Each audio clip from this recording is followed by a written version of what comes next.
Your Excellency Dr. Emmerson Mnangagwa, President of the Republic of Zimbabwe and Chairperson of SADC and Co-Chair of this meeting. Your Excellencies, members of the panel of facilitators, Your Excellency Uhuru Kenyatta, Your Excellency Mokwetsi Masisi, Your Excellency Catherine Samba Banza, Your Excellency Saleh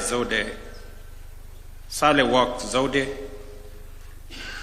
Your Excellency, the Chair of the Africa Union Commission, Your Excellencies, the Secretary General of EAC and the Executive Secretary of SADC, Your Excellencies, ladies and gentlemen, I wish to take this opportunity to welcome you all to Nairobi and to Kenya, which is now a visa-free country for all Africans, and to this important meeting jointly convened by His Excellency President Emmerson Mnangagwa and myself in our respective capacities as chairs of SADC and EAC. Let me also take this opportunity to once again sincerely appreciate Your Excellencies,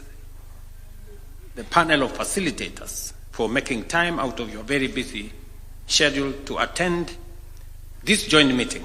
and more importantly, for accepting the responsibility of facilitator of the joint EAC-SADC process on Eastern DRC. Your profound wisdom, experience, and vast knowledge in peace building, diplomacy, and leadership is vital in navigating the complex conflict that have afflicted Eastern DRC for decades and contributing to silencing the guns in our region. Excellencies, the purpose of this joint EAC-SADC meeting is to brief the panel of facilitators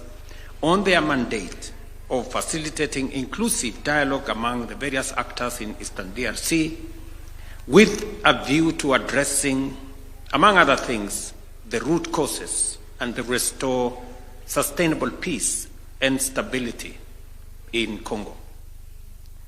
This was born out of the realization by the EAC and SADC leaders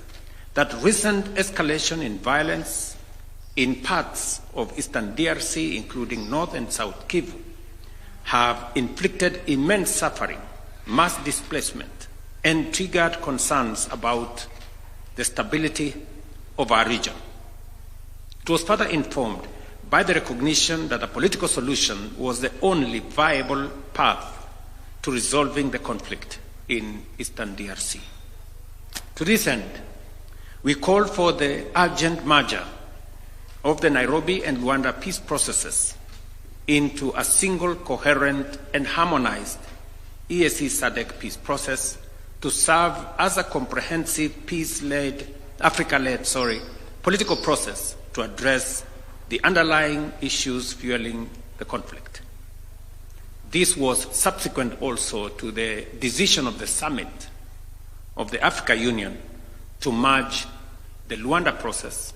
which was largely under the AU, and the EAC-SADC process into one coherent process that would help us resolve the matters in Eastern DRC.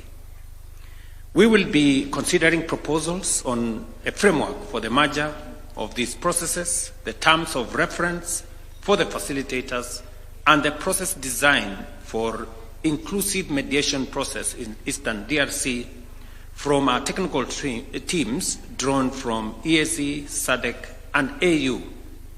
based on our earlier directives. These documents will guide us on the way forward with respect to formally launching the interventions by our panel of facilitators. We are encouraged by the emerging extra-regional diplomatic momentum and the key milestones registered through the Washington and the Doha initiatives that have resulted in structured commitments by the primary parties to the conflict in Eastern DRC. To this end, allow me to sincerely commend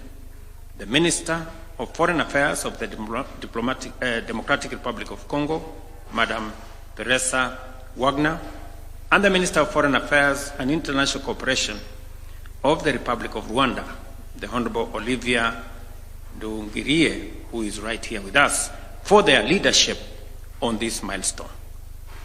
These encouraging developments are a clear signal that dialogue and diplomacy can work, and that the parties are willing to meaningfully engage to peacefully find a lasting solution in the Eastern DRC. As we look ahead, and in this process, led by our facilitators, we should incorporate the modalities of engagement with the Washington and the Doha initiatives in close consultation with the Africa Union appointed mediator. Your Excellencies, we believe that a sustained, coordinated, Africa-led peace process remains the best pathway to a stable and peaceful Eastern DRC. And to this end, the two regional organizations and the Africa Union Commission remains committed and available to ensure that the implementation of both the Washington Peace Accord and the Doha initiatives are actualized. As I conclude, let me reiterate our commitment as joint chairs to providing leadership on this process on behalf of our joint EAC-SADC Summit of Heads of State and Government. And we did decide to take the historic step, the first time ever that has happened in this continent, to bring two regional economic blocs together to facilitate the resolution of the process in Eastern DRC, because we realized that this was a situation that was threatening to run out of control and to destabilize the whole region. And that is why both EAC and SADC summits decided to merge into one process so that we can assist the people of Eastern DRC.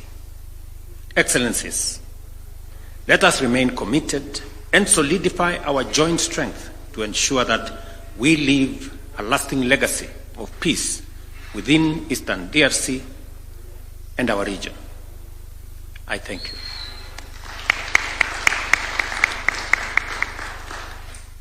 Thank you very much, Your Excellency. May I take this opportunity